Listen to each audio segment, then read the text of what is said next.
Welcome back, everyone. Today we're going on a deep dive into the world of Rubén Darío. Rubén Darío. Yes. He's a really important figure in modernist literature, and, well, we're going to be looking at him through a different lens today. Well, okay, I'm intrigued. What lens are we using? The Enneagram. Have you heard of it? Yeah, it's that system with the 9 personality types, right? Exactly. Cool. So how does that apply to a poet? Well, that's what we're going to find out. Specifically, we're going to be focusing on Darío as a social type 4. Okay, a social type 4. And what are they known for? They're known for being like really deep emotionally, super creative, and they often search for like authenticity. Oh, interesting. So like kind of a tortured artist type. You could say that, yeah, but there's a lot more to it than that. Okay, I'm all ears. Where do we even start? Well, why don't we start with one of the most prominent traits of a social type 4? All right, shoot. What's that? Their emotional depth. It's like they feel everything so intensely, and that just pours out in their creative work. Okay, yeah, I can see that. Like, a lot of artists, they kind of channel their emotions into their art. Exactly. And Dario's poetry is it's a testament to that. His work is filled with this raw, almost visceral emotion, like whether he's writing about love, loss, beauty, or even just like the search for something more, you know? Yeah, I get that. That search for meaning, for something beyond the everyday. Exactly. And there's this line from his poem Autumnal that just captures this perfectly. He writes, "The leaves are falling yellow and withered, mirroring the sadness in my soul." Wow. It's like such a simple image, but it speaks volumes. Right. You can just feel the melancholy like dripping from it. And it connects the external world to his inner landscape. Yeah. Like his sadness is reflected in the falling leaves. Yeah. And, this depth of feeling, it's often tied to this longing for authenticity, this yearning to express, like, their true selves. Okay. Yeah, that makes sense. So for them, it's not enough to just follow the crowd or whatever. Well, no, they have this, like, innate need to carve their own path, to be original, to be different.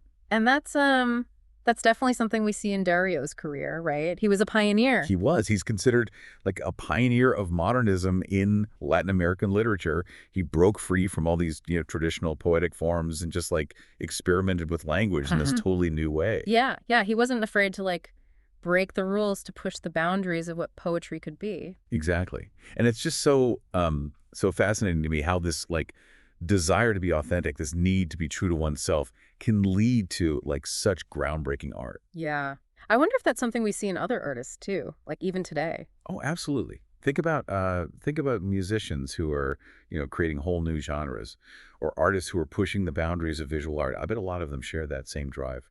Right, that need to like express themselves in a way that's true to who they are, even if it's different, even if it's challenging. Exactly. It's like they're tapping into something deeper, something that resonates with people who are also kind of like yearning for something more. Yeah.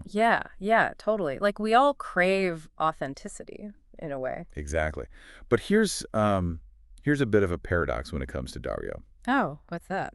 He achieved like immense success. I mean, he became a literary icon. But at the same time, he also struggled with this like profound sense of alienation. Oh, wow. That's interesting. Like even though he was successful, he still felt like an outsider. It's like he was carrying this invisible weight, this sense of otherness, even as he reached the peak of his career. That's heavy. And I wonder how common is that feeling? Like, do you think a lot of people, even those who seem really successful, feel that way? I think it's probably more common than we realize. But for social type 4s, it can be particularly intense. Oh, okay. Why is that? Well, they're often drawn to beauty and excellence. But they can also like experience this deep sense of shame, a feeling of not measuring up to their own ideals or like society's expectations. So even when they're surrounded by like beauty and praise, they still feel like they don't belong. Yeah, it's a bit of a contradiction, but it's also incredibly human. And speaking of human experiences, there's this other aspect of the social type 4 that I think a lot of people can relate to. Oh, what's that? Envy. Envy. Really? But isn't that supposed to be a bad thing? Well, not necessarily. For social type 4s, it can actually be like a creative force. Wait, hold on. You're saying envy can be a good thing? It can. Think of it this way. Social type 4s are really like attuned to beauty. And when they see it in others, it can spark this desire to create something beautiful themselves. Okay, I see. So it's not about like wanting to take something away from the other person. It's more about being inspired by them. Exactly. It's like instead of feeling threatened by someone else's talent or success, they use it as fuel to develop their own unique gifts. That's a pretty cool way of looking at it. So how does that play out with Darío? Well, he deeply admired European literary traditions, Yeah. but instead of feeling like intimidated by them, he used them as inspiration to refine his own craft and create something truly original. So he kind of like took that envy and turned it into fuel for his own creativity. Exactly, and that's such a powerful lesson, I think. What if instead of letting envy like consume us, we used it as a catalyst for our own growth? Yeah, I like that. It's all about like reframing how we think about those kind of negative emotions. Right. And to really illustrate this point, I think it's helpful to bring in a few other social type fours. Okay, who are we talking about? Edgar Allan Poe and Marcel Proust. Wow, those are some big names. Yeah. And when you look at their lives and their work, you see some striking similarities with Dario. Like what? Well, beyond their shared emotional depth and like their groundbreaking originality, they all struggled with this feeling of alienation from society. Right. Poe with his dark themes and, his tragic life. Proust, who was often seen as like reclusive and detached from the high society he wrote about.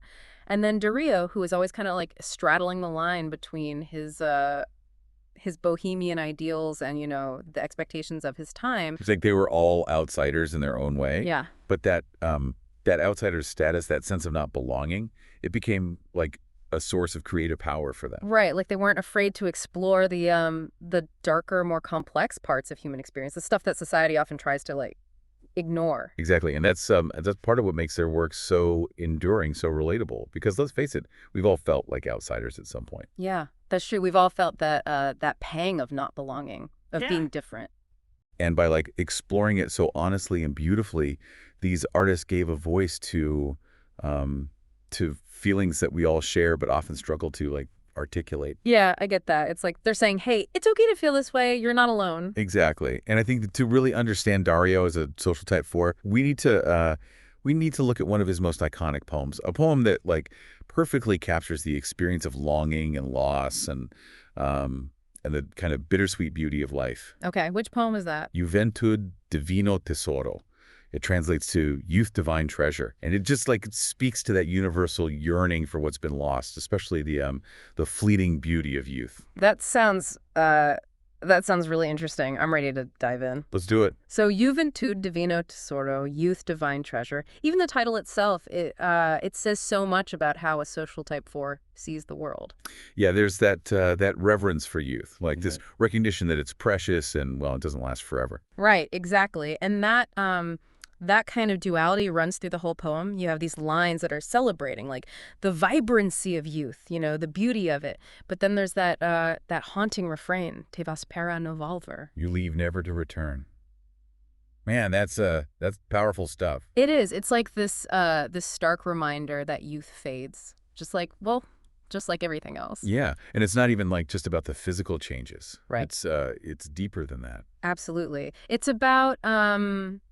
about longing for a certain way of experiencing the world, that intensity of feeling you have when you're young. Yeah. It maybe fades a bit as we get older. Yeah, it's like those moments when you hear a song or smell something and it takes you right back to like a specific time and place. Exactly. And suddenly all those emotions come rushing back. And it's like you're getting a glimpse of a past version of yourself. And Dario captures that so well in this poem. He uses these like vivid images, birds in flight, flowers blooming, to evoke this sense of a lost paradise, that time of innocence and wonder. Yeah, and there's this line that always gets to me. The white ship of my dreams set sail, its sails filled with the gold of the setting sun. Oh, that's a good one. So full of longing. Right. It's like you can feel the ache of those lost dreams. It's beautifully done. But here's what I find really interesting.